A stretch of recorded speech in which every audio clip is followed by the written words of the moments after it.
Welcome back. Everyone is back. All our guests for final thoughts on this momentous week. Matt Gaetz, start with you. At the beginning of his administration, George Bush federalized education, Barack Obama federalized health care, Trump cut taxes and unleashed the prosperity of the American people. And one must wonder what would potentially be an initial Biden policy push. Will he try to federalize the concept of income itself by using the coronavirus to try to enact universal basic income? If it's this type of socialism that they're planning, we've got to be there to fight against it. I certainly hope, no matter who the president is, that our country succeeds and that we come together. Exactly. I agree with that. I think that's going to happen, actually. Tammy.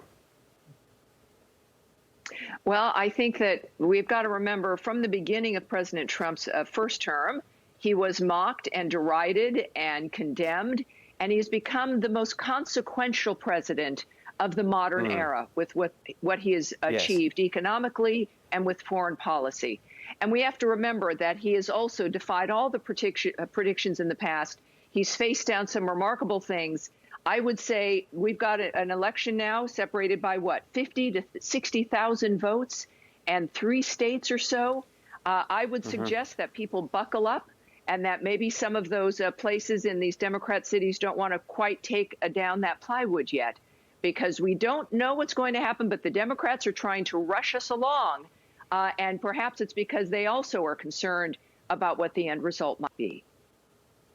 It's such a great point. I mean, if they weren't, then why not just say, yeah, sure, we agree. Let's have the process play out. You know, let's have transparency. Let's look into all of it. Sara. Nothing will change. Nothing will change. Yes. In the time span. Al Gore was president for 37 days in 2000. Yeah. That's exactly what I was. Sorry, that's exactly what I was. No, that's exactly what I was just going to say. And Tammy brought up such a great point. We have to realize that we're in a battle. This isn't a battle just against Trump. And I've said this before to you, Steve.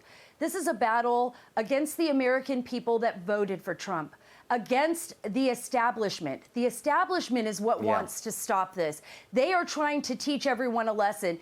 And unfortunately, the establishment has a mainstream media on their side that is working in conjunction with them. It's up to us as Americans to stand up to that in such a way, peacefully, and defend our Constitution, because she is the one thing that we have. That Constitution in this country, once we give that up, if we allow the Democrats to trample that Constitution and rip it apart, we have nothing left. And guess what? The rest of the world has nothing left either, because there is no place on this planet like the United States of America. And that's a fact. Exactly. Jason Chaffetz. The election's not over until it's certified. We are eternally grateful for Donald Trump for turning the Republican Party in a conservative direction and giving us policy direction that's so important. The biggest bright spot for me was the rise of the Republican women. You look at Lauren Boebert and Ashley Hinton and this whole group of Republican women that are coming into the House of Representatives. That is Nancy Pelosi and the Democrats' worst nightmare. We need more Republican women, and they're coming. They won their election. They're going to have a major impact in Washington, D.C. They did a great job of recruiting them, and now they're going to have a big impact in this 117th Congress.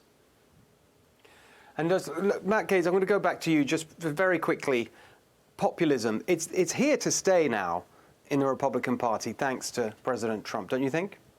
Turns out populism's quite popular. We're not going to be a movement that invades everywhere, invites people across our borders illegally, and impoverishes the communities in our country with trade deals that benefit multinational corporations at the expense of our great workers. It is who we are. We are a strong party. We're a growing party in the Congress, and we're ready to fight. There you go. You see, I said at the beginning, I'm going to end positive populism. That's all for tonight. See you next Sunday.